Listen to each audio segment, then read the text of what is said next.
아, 네, 이렇게 다시 만나 뵙게 돼서 너무 감사드립니다. 옛날 생각이 새록새록 나는데요. 제가 이제 그 생수교회 사역을 마무리하고 이제 제주도로 가기 전에 어, 제가 그때 당시 뭐 성가대 지휘도 했었고요. 기억나십니까? 네, 제가 성가대 지휘도 했었어요. 네, 성가대 지휘도 하고 그다음에 찬양 인도도 하고 그랬었는데 찬양 인도 이제 제가 나가니까 제 후임이 또 있어야 되지 않겠어요? 그래서 담임 목사님께서 어, 후임자 구하기 위해서 뭐 침신대 게시판에도 좀 올리고 이렇게 해서 후임자 구하는 작업을 했었는데 침신대 게시판에 이렇게 올려놨더니 몇 분이 이렇게 지원을 해주셨어요. 그래서 그분들 이제 중에서 선택을 해야 되잖아요. 네, 그래서 한 분 한 분 교회 오셔달라고 해가지고 한 명씩 이렇게 면접 같은 뭐 그런 것도 하고 그리고 아, 오디션도 했어요. 네, 한 15분에서 20분 준비해가지고 오셔달라고 해가지고 면접 보고 그 다음에 이 본당에 올라와가지고 그분이 혼자 기타 치면서 저는 앞에 앉아 있고 그때 전사님도 앉아 계셨었나요? 그때 네 해가지고 15분 20분 한번 찬양인도 해보시라고 그렇게 해가지고 그런 과정을 거쳐서 이렇게 한 분 그 선택을 했었거든요. 아 근데 여러분 이제 찬양 인도자를 이제 예비 인도자를 뽑는 거잖아요. 그럼 이제 면접을 보는데 지원자에게 무엇을 물어볼 것인가? 네, 뭘 물어볼 것인가 이게 중요하잖아요. 네, 당신이 생각하는 예배란 무엇인가? 당신이 생각하는 찬양 인도는 뭔가요? 곡을 선정할 때 어떤 과정을 거치십니까? 본인의 찬양 인도 스타일은 어떤 스타일인가? 네, 본인의 삶의 관리와 영성 관리 방법 같은 거 어떤 건지 이게 이제 진솔하게 한번 편안하게 물어보는 거죠. 그리고 나서 15분에서 20분가량의 예비 인도하는 오디션을 딱 본 겁니다. 그 중에서 한 분을 딱 선택했는데 그분이 정규형 목사님이셨던 거죠. 오래 사역하셨죠? 네네. 그렇게 해서 뽑아서 오래 사역한 거예요. 네. 포인트가 뭐냐면 질문입니다. 질문. 좋은 질문을 가지고 있고 그 질문을 할 때 더 많이, 더 정확하게 알 수 있고 더 잘 분별할 수 있다는 것입니다. 그래서 여러분 좋은 질문을 가지고 있는 것이 중요합니다. 하나님 앞에 좋은 질문을 가지고 있는 것. 우리나라는 생활 속에 그 뿌리박힌 무속의 영향력이 많아요. 얼마 전에 어떤 사람하고 대화를 하는데 무슨 문제가 있는데 그분이 그 문제 해결을 위해서 대뜸 이런 얘기 하는 거예요. 점을 볼까? 이렇게. 타로 점을 볼까? 네. 이렇게 카드같이 뭐 이렇게 하는 게 있나 봐요. 해보셨어요, 여러분? 젊은 사람들이 그걸 많이 하는가 봐요. 심심풀이로도 많이 하고 뭔가 이것저것 결정하기 애매할 때 그 점을 이렇게 재미로 많이 하나 봐요. 깜짝 놀랐어요. 이렇게 문제를 해결하려고 하네, 결정하려고 하네. 네. 스포츠 분야에서도 이 무속의 영향력이 있어요. 이제 곧 있으면 프로야구 시작하는데 전에 프로야구 각 구단들이 프로야구 시작할 때마다 항상 하는 게 뭐였는지 아십니까?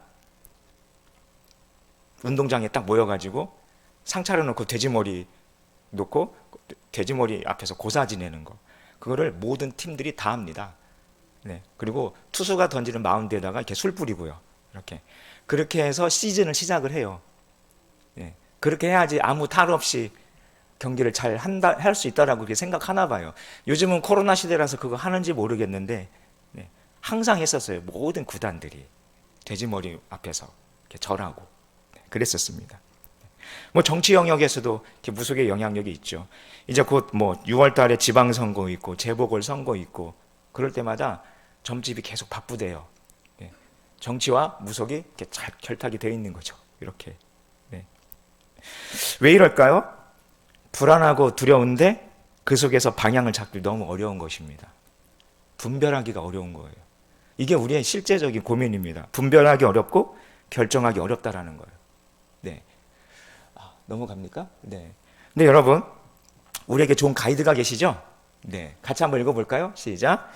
그러나 보혜사 곧 아버지께서 내 이름으로 보내실 성령께서 너에게 모든 것을 가르쳐 주실 것이며 또 내가 너에게 말한 모든 것을 생각나게 하실 것이다. 네. 이렇게 완벽한 가이드신 성령께서 우리 안에 계심에도 불구하고 우리는 여전히 인생이 고민되고요. 그리고 때로는 실수를 반복하면서 살아간다는 거죠. 왜일까요? 뭐 여러 가지 이유가 있겠지만 제가 볼 때는 그중 하나가 하나님께 우리가 질문을 던지지 않는다는 것입니다. 하나님께 묻지 않는다라는 거예요. 그런데 여러분, 혼란스러울 때 잘 들리지 않는 것 같아요. 잘 들리지 않는 것 같아도 그래도 우리가 하나님을 향해 질문을 던지는 것은 우리를 더 좋은 분별력으로 인도를 해준다는 것입니다. 잘 안 들려도 질문을 던지는 것 그 자체가 우리를 더 좋은 분별력으로 인도해 준다는 것이죠. 오늘 본문은 이런 부분에 있어서 반복해서 실수를 저지르는 여호수아의 모습이 나타나요. 여호수아를 한번 이렇게 전체적으로 보시면, 넘겨주세요. 여호수아는 크게 딱 두 부분으로 나눠집니다. 1장부터 12장은 정복에 관한 이야기고요. 그리고 나머지 장은 분배에 관한 이야기예요. 그러니까 땅 정복하고 땅 분배하는 이야기. 여호수아는 딱 이 두 가지로 나눠져요. 1장부터 12장 정복인데 요단강 건너라. 그리고 건너서 그 땅을 취하라. 그다음에 분배, 땅 분배하는 거죠. 지파별로 나누라. 그리고 마지막 여호와 하나님 말을 섬기라. 이렇게 여호수아는 크게 정복, 분배 이렇게 나눠집니다. 정복, 땅을 정복하는 거죠. 이 정복하는 이 전쟁을 치를 때 중요한 전쟁이 여리고 전투, 그 다음에 아이성 전투였어요. 그 다음에 가나안을 이렇게 세로로 둔다면 그 여리고 아이성 전투한 다음에 남부 지역 점령을 하고 그 다음에 북부로 이렇게 올라가게 되죠.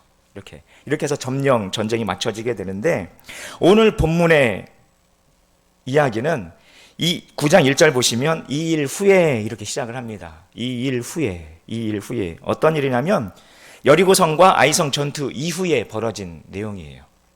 여리고성 전투와 아이성 전투 이후에.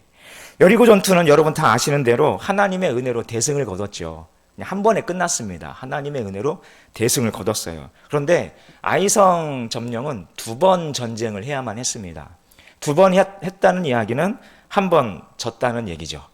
아이성 전투는 한 번 졌어요. 근데 한 번 졌던 이 패배의 원인이 뭐였어요? 아간이라는 사람의 범죄가 있었습니다. 아간이라는 사람. 이 사람이 뭐를 했냐면 여리고성 전투는 헤렘이라는 명령이 떨어졌어요. 헤렘이라는 명령은 뭐냐면 사람이나 물건을 완전히 파멸시켜서 하나님께 드리는 것입니다. 이게 헤렘이에요. 사람이나 물건 다 파멸시켜서 하나님께 드리는 것입니다. 하나도 내가 가져서는 안 돼요. 이 명령이 여리고 전투에서는 이 명령이 떨어졌어요. 이 전쟁은 헤렘이다. 다 하나님께 바쳐야 된다. 하나라도 손대면 안 된다. 이 명령이 여리고 전투에 떨어졌어요. 그런데 크게 이겼잖아요. 대승을 거뒀잖아요. 그런데 아간이 슬쩍했습니다. 뭘 가져갔냐면 신할제, 신할산 아름다운 외투하고요. 은 200세겔 그리고 50세겔 금덩이 하나 챙겼어요. 50세겔 금덩이 하나가 제가 오늘날 시세로 얼마인지 계산을 해봤어요. 50세겔 금덩이가 약 500g에서 550g 정도 됩니다. 500에서 550g 정도 되는 금이에요. 이거를 골드바 하라고 해요. 골드바. 골드바. 이게 한국 금거래소 제가 시세를 봤어요. 500g 골드바가 얼마 하는지 봤더니 3,500만 원에서 4천만 원 정도 합니다. 요즘에 500g 골드바. 3,500에서 4천만 원 정도 해요. 요즘 시세로. 그러니까 어마어마한 거 슬쩍했어요. 아간이. 이 사건의 결과로 아간과 아간의 가족 모두가 헤렘당했어요. 진멸됐어요. 그러니까 내가 헤렘시켜야 되는 것을 헤렘시키지 않으면 내가 헤렘되는 거예요. 하나님께 다 진멸시켜서 바쳐야 되는 것을 내가 바치지 않고 내가 가지고 있으면 내가 헤렘되는 것입니다. 내가 진멸되는 것이에요. 근데 왜 아간만 죽지 않고 가족 모두 아내, 처자식이 다 죽었는가? 공범이기 때문에 그래요. 공범이기 때문에. 어디다 감췄냐면요, 아간이 자기 텐트 천막 안 땅속에다가 묻었어요. 그거를. 그럼 가족이 알고 있었을까요? 몰랐을까요? 다 알고 있었어요, 가족이. 근데 침묵하고 있었던 거죠. 네. 여러분, 그래서 남편이 뭐 잘못하면 침묵하지 마세요. 네. 말려야 됩니다. 아내가 뭐 어긋나잖아요. 그러면 남편이 눈 감지 마세요. 브레이크를 걸어 주셔야 돼요. 아간이 자기 집 천막 안에 그거를 막 묻을 때 그거 엄청난 거 묻는 거잖아요. 네. 그럼 다 보고 알죠. 가족들이 이게 뭐 하는 거냐고. 네. 그러면 브레이크를 걸어야죠. 네. 이게 패배의 원인이었어요. 1차 아이성 전투의 패배의 원인이었습니다. 그런데 이것만 원인이지 않아요. 또 한 가지 원인은 뭐냐면 여호수아가 대승을 여리고 전투에서 대승을 거뒀잖아요. 네. 자신감 붙었어요. 근데 옆에 아이성 점령을 해야 되겠다는 생각이 들은 거죠. 그런데 여호수아가 하나님께 묻지 않습니다. 자기 임의로 결정해요. 네. 네. 이것이 두 번째 원인이에요. 네. 아간의 범죄도 있었지만 이건 몰랐다 쳐요, 여호수아가. 그런데 또 하나, 여호수아가 하나님께 묻지 않고 결정한다는 것입니다. 네. 어쨌든 이 일로 대패를 하고 나서 혹독한 대가를 치른 다음에 두 번째 아이성 전투에서 여호수아가 승리를 거두게 됩니다. 자, 근데 이 일들이 소문이 났어요. 주변에 소문이 났어요. 여러분, 지도를 보시면 저게 이제 그 가나안 족속들의 그 영역들이에요. 네. 헷, 아모리, 가나안, 브리스, 히위, 여부스 사람의 이 모든 왕들에게 이 소문이 났어요. 네. 그래서 연합해가지고 이 왕들이 연합을 해가지고 이스라엘에 맞서서 싸우려고 합니다. 저기 지도를 보시면 저 검은 원이 저희가 이제 여리고고요. 그 다음에 저 노란 원이 기브온이에요. 기브온이 저 히위 족속 안에 포함되어져 있어요. 기브온이 저기 위치해져 있는데 전부 다 저 족속들은 이스라엘이 모두 진멸해야 되는 족속들입니다. 진멸해야 돼요. 다 전멸시켜야 되는 족속들이에요. 그 족속들 안에 히위 족속이 포함되는데 그 히위 족속 안에 기브온이 들어가 있습니다. 그런데 이 기브온 주민들이 이 소문을 듣고 겁을 먹고 어떻게 하려고 하냐면 이스라엘과 화친을 맺으려고 해요.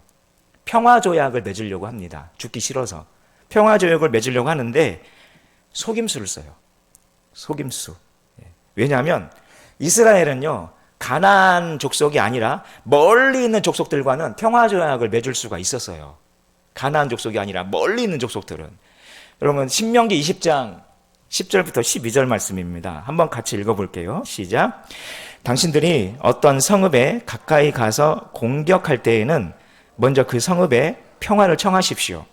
만일 그 성읍 백성이 평화 제의를 받아들이고 당신들에게 성문을 열거든 그 성 안에 있는 백성을 당신들의 노비로 삼고 당신들을 섬기게 하십시오. 그들이 당신들의 평화 제의를 거부하고 싸우러 나오거든 당신들은 그 성읍을 포위하고 공격하십시오. 멀리 있는 족속들하고는 화친을 할 수 있었어요. 평화조약을 맺을 수 있었어요. 어쩌면 기브온 족속이 이것을 알고 먼저 평화조약을 맺으려고 접근했는지도 모르겠습니다. 아무튼 속임수를 써서 이스라엘과 평화조약을 맺으려고 했는데 속임수 방법이 뭐냐면 빈티지 스타일로 자신들을 꾸미는 거예요.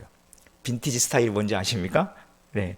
사신을 보내는데 빈티지 스타일로 꾸미는 거예요. 예를 들면 낡은 부대, 그리고 낡아서 꼬맨 가죽 포도주 부대, 이거를 나귀에 싣고 사신을 보내는 거죠. 사신들의 옷차림이 어떻습니까? 낡은 신발 신고, 낡은 옷 걸치고, 그리고 곰팡이 난 빵을 준비하는 거예요.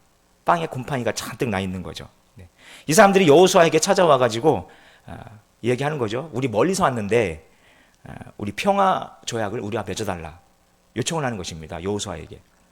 근데 여호수아가 아무리 봐도 이 사람들 가까이에 사는 우리가 진멸해야 되는 이 가나안 족속들 같은데, 그래서 묻는 거예요. 여호수아가 당신들 누구고 어디서 왔느냐고 확인하는 질문을 하는 것입니다. 그랬더니 이 사람들이 하는 말이 우리 먼 곳에서 왔습니다.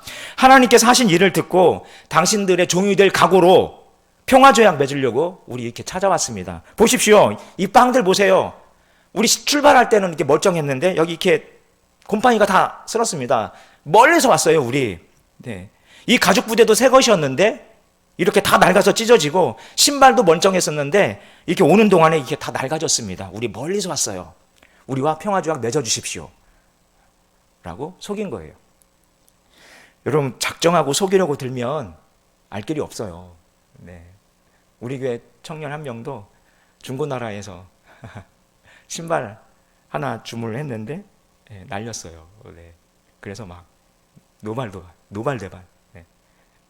찾아서 막 어떻게 하겠다고 네, 잡아가지고. 작정하고 속이려고 들면 알 길이 없어요. 네. 근데 여러분, 모를 수 있죠, 그렇죠? 모를 수 있어요. 그런데 이 순간이 중요한 분별의 순간입니다. 아주 중요한 분별의 순간. 여호수아는요, 아이성 1차 전투 패배에서 아주 혹독하게 배웠어요. 가나안 정복 전쟁은 하나님께서 수행하시는 전쟁이죠. 하나님께서 하시는 전쟁인데 이 전쟁이 하나님의 전쟁이기 때문에 여호수아는 순종하고 하나님께 묻는 것이 승패를 좌우한다는 것, 여호수아가 혹독하게 배웠습니다. 이건 하나님의 전쟁이에요. 그러니까 여호수아의 역할은 순종하고 따라가는 것이죠. 네. 그리고 하나님께서 차려놓으신 밥상에 숟가락 딱 얹어 놓는 거예요. 네. 그게 여호수아가 하는 일이죠. 숟가락 얹어 놓는 행위가 어떤 행위이겠어요? 순종이 숟가락 얹어 놓는 행위인 것이죠. 더군다나 모세가 죽기 전에 남긴 말이 있었어요. 네. 그 말 같이 한번 읽어보겠습니다. 시작. 주 당신들의 하나님이 당신들이 들어가 차지할 땅으로 당신들을 이끌어 들이시고 당신들 앞에서 여러 민족 곧 당신들보다 강하고 수가 많은 7 민족인 헷족과 기르가스족과 아모리족과 가나안족과 브리스족과 히위족과 여부스족을 다 쫓아내실 것입니다. 주 당신들의 하나님은 그들을 당신들의 손에 넘겨주셔서 당신들이 그들을 치게 하실 것이니 그때 당신들은 그들을 전멸시켜야 합니다.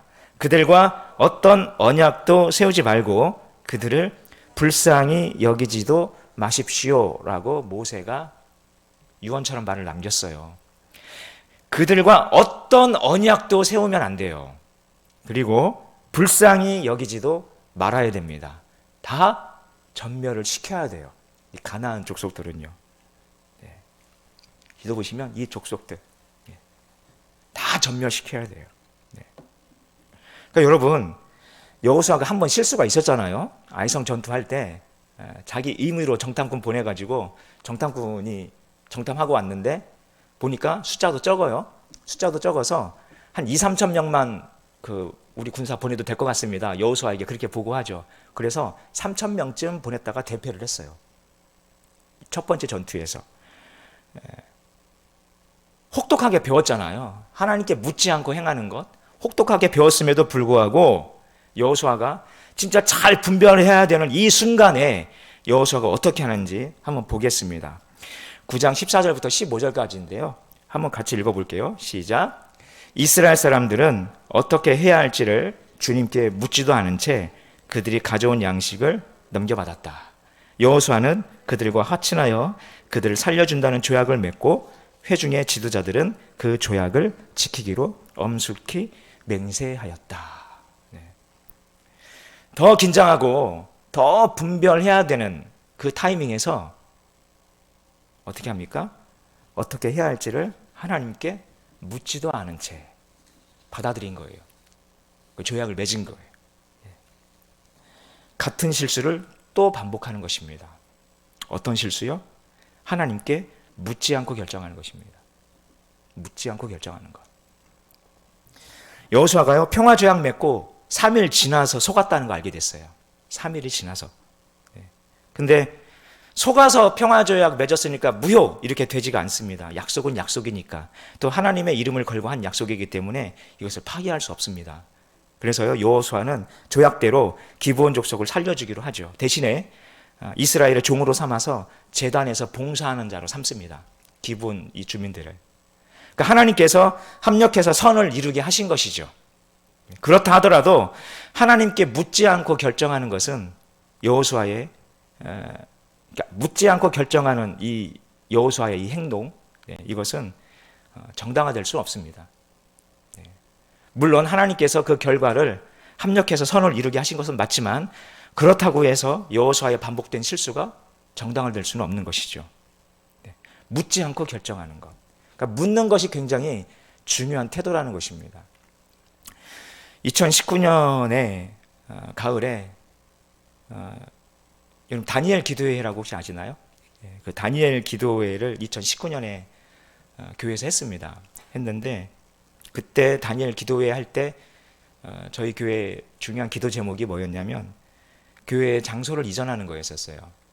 교회 장소를 좀 이전하면 좋겠다라는 마음이 공통되게 있어가지고 2019년 가을 다니엘 기도회 때 교회 장소 이전을 놓고 기도하였었어요. 그런데 다니엘 기도회가 이제 21일까지 하잖아요. 네.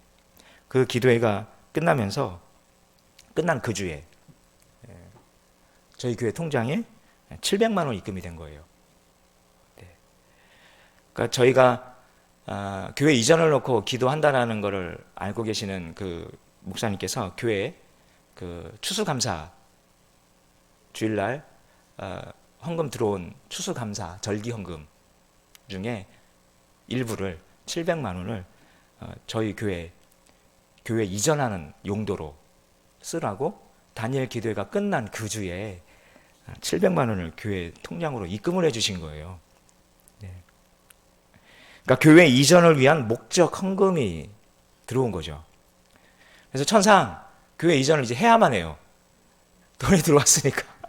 그 목적으로 돈이 입금이 됐으니까 교회 이전을 해야만 합니다. 그런데 저희 교회 찬양 인도하시는 전도사님을 통해서 어떤 소식이 들려왔냐면 청주의 어떤 한 교회에서 그 교회 목사님이 갑작스럽게 교회를 사임하시게 됐다라는 거예요. 그런데 그 교회의 어떤 중추적인 역할을 감당하고 있는 그 집사님이 저를 좀 아세요. 근데 제가 그 교회 그 후임으로 오면 너무 좋겠는 거예요. 제가 그 교회 목사님이 사임을 하시니까 제가 그 교회 후임으로 가면 너무 좋겠다. 근데 그 교회가 건물도 있고요. 근데 빚이 6억이에요. 근데 후임으로 오면 너무 좋겠다라는 거예요. 그러면 우리 교회와 그쪽 교회랑 같이 합하자는 얘기인가? 그러니까 같이 합했으면 좋겠다라는 거예요. 같이. 그런 제안이 왔어요. 근데 우리는 기도했잖아요. 교회 이전을 위해서 기도했고, 그런데 그런 와중에서 그런 제안이 온 거죠. 너무 중요한 문제였습니다. 그래서 그 당시 저희 교인들하고 같이 의견을 나누고 함께 기도하고 하나님의 뜻을 묻는 시간들을 계속 가지는 거죠. 이건 너무 중요한 부분이니까요. 그래서 성도님들의 의견이 모아졌습니다. 한번 추진을 해보자. 그렇게 해서 서류를 제출을 했어요. 서류를 제출을 했는데 결과적으로는 서류 제출하고 진행하다가 그 교회 가서 주일날 한번 설교도 제가 하기로 스케줄이 잡혀 있었어요. 그런데 그 교회는 그 장로교 통합 측이었습니다. 그 교단 헌법상 그게 안 되는 거 있었어요. 헌법상 안 되는 거를 그 교회 집사님께서 이렇게 그걸 모르고 추진을 했던 거였었어요. 제가 그 교단 헌법을 딱 보고 이거는 안 되는 거구나. 제가 가려면요, 제가 장로교 신학교 다시 가야 돼요. 그래서 목사 한 수 다시 받아야 됩니다. 아니면 그 교회가 작정하고 우리는 침례교로 교단 바꾸겠습니다 하든지. 근데 그게 교단 헌법상 그렇게 되지가 않는 거였었어요. 근데 제가 그거를 보고 이거는 아니구나 싶어가지고 서류를 제가 다시 돌려받았습니다. 그렇게 해서 이제 끝난 거예요. 그 일은 이제 끝났어요. 그 후에 하나님께서 다른 길을 열어주셔서 지금 저희가 이전한 그 자리로 교회를 이전하게 된 거였었어요. 그런 과정이 있었습니다. 우리는 하나님께 물었어요. 기도했어요. 하나님 인도해 주십시오. 해가지고 그게 하나님의 인도하심인 것 같다라고 결정하고 한번 가보는 거죠. 근데 가보니까 그게 아니었어요. 그래서 다 바꾸는 거죠. 여기서 우리가 알아야 할 부분이 있어요. 뭐냐면 하나님께 우리가 묻는다고 해서 바로 이것이다 말씀하실 수도 있지만 그렇지도 않을 수도 있다는 것입니다. 하나님께서는 우리가 하나님께 질문하고 묻는 그 태도 자체를 귀하게 보시는 거예요. 주님께 묻고 말씀을 들으려고 애쓰는 그 태도 말입니다. 그 태도. 그러면 설사 우리가 잘못 듣고 잘못 판단할 수 있죠. 그리고 어긋난 결정을 할 수도 있어요. 그렇다 하더라도 하나하나 성령께서 그 길을 교정해 가시면서 배우게 하시고 그리고 인도해 주신다는 거예요. 그래서 결국은 하나님께서 우리가 있어야 될 그 장소에 있게 하신다는 것입니다. 그래서 저와 여러분들이 하나님께 물으면요, 하나님께 질문하면 정말 많은 것을 배우게 됩니다. 그리고 성장하게 되고요. 그리고 결국엔 가장 적합한 자리에 도달해 있게 됩니다. 그것을 경험하게 돼요. 잠언 8장 5절 6절 말씀입니다. 같이 읽어볼게요. 시작.